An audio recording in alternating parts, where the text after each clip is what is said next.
Market 11-12% से गिर गया है। अब ऐसे में ये मत करिएगा कि एसआईपी रोक दीजिएगा। Hi and welcome back to BFC capital. आज की वीडियो में मैं आपको बताने जा रही हूँ कि अगर आप मार्केट से बिना डरे एसआईपी में इन्वेस्टेड रहते हैं तो आपको क्या फायदे देखने को मिलते हैं, और ये भी बताने वाली हूँ कि अगर आप डर के भाग जाते हैं तो आपको क्या नुकसान देखने को मिलेगा। एंड तक देखिएगा आज की वीडियो को, क्योंकि मैं आपको बताऊंगी कि 10,000 से 9 करोड़ रुपए तक का सफर कैसा दिखता है। एसआईपी लॉन्ग टर्म में करनी है या नहीं करनी है?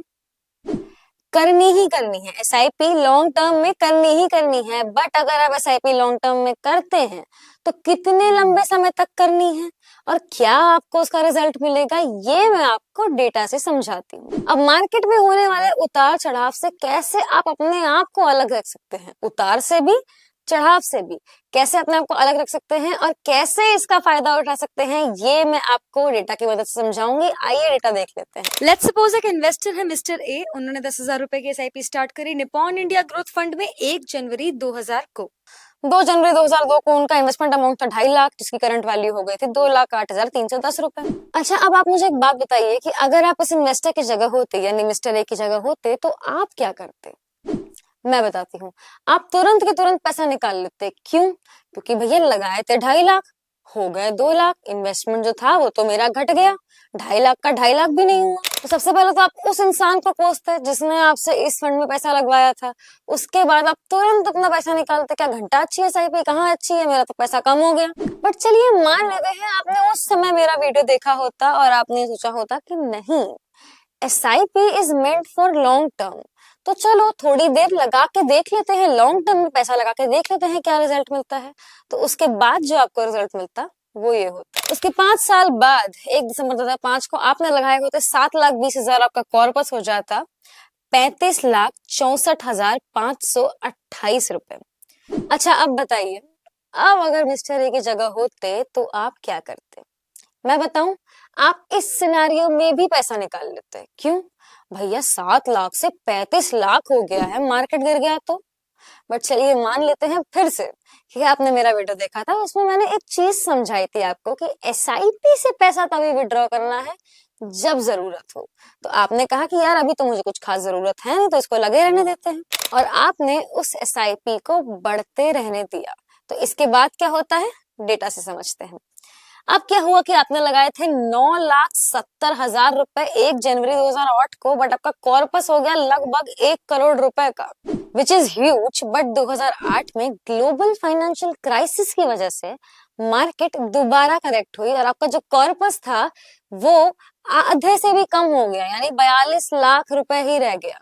अच्छा, एक बात बताओ, मार्केट 2008 में एकदम से गिरा, तो अगर आप इसमें घबरा गए, जाहिर सी बात है कोई भी घबरा जाएगा, बट आपने मेरी बात को ध्यान रखते हुए सोचा कि नहीं, पैसा नहीं निकालूंगा, अभी लगे रहने देता हूँ, तो उसके बाद मई 2010 में आपका जो कॉर्पस है वो दोबारा 1 करोड़ रुपए का हो जाता। अब हम बात करेंगे इस सदी के, इस डिकेड के सबसे बड़े क्रैश के बारे में, that is the Covid crash.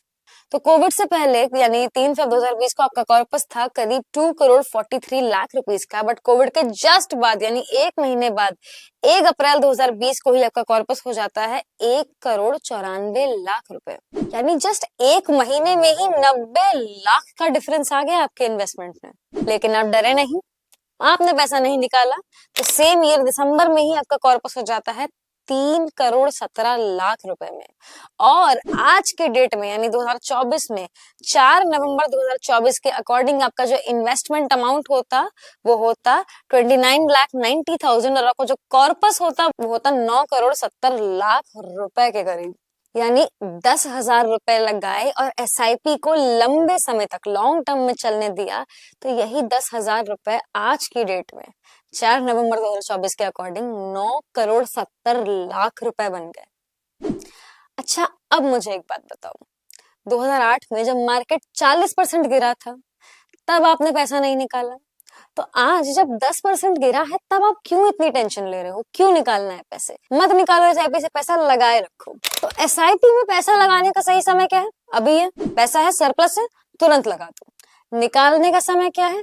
कोई नहीं, जब जरूरत हो तभी एसआईपी से पैसा निकालना है, अगर जरूरत नहीं है तो उसको इन्वेस्टेड रहने दो। अब आगे हम समझेंगे अलग अलग स्कीम्स के आइडियल इन्वेस्टमेंट होराइजन को डेटा की मदद से। लार्ज कैप फंड्स का आइडियल इन्वेस्टमेंट होराइजन 7 साल और एवरेज रिटर्न्स जो आपको देखने को मिल सकते हैं वो है 12% के आसपास के। अगर आपकी हिम्मत है 8 साल रुकने की तो मिड कैप में जाइए, बदले में आपको 14% के रिटर्न्स देखने को मिलेंगे। अगर 2 साल और रुक सकते हो तो स्मॉल कैप में जाइए, जिसके बदले में आपको मिले हैं 16% के रिटर्न्स। फ्लेक्सी कैप का इन्वेस्टमेंट होराइजन भी 7 साल का है लार्ज कैप की तरह, बट इसमें जो रिटर्न्स मिले हैं वो 14% के हैं। एंड अगर आपको 9 साल रुकने का प्लान है तो थीमेटिक फंड्स में जाइएगा, जिसमें आपको रिटर्न्स मिले हैं पास्ट में ऑन एन एवरेज 15% के।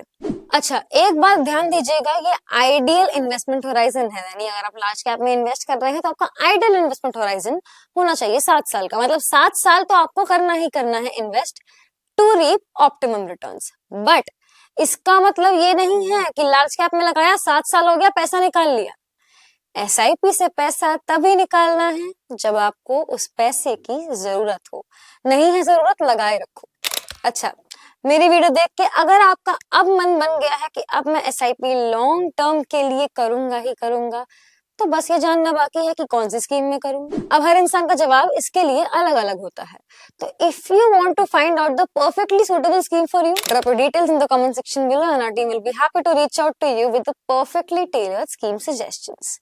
वी होप ये वीडियो देखने के बाद आपने आज कुछ नया सीखा होगा। If yes, like this video, share it with your friends, subscribe to our channel. अगर आपको कोई भी क्वेश्चन है, क्वेरी है, डाउट है, बेझिझक होकर एक कमेंट ड्रॉप कर दें। Our team will be happy to reach out to you with the right answers.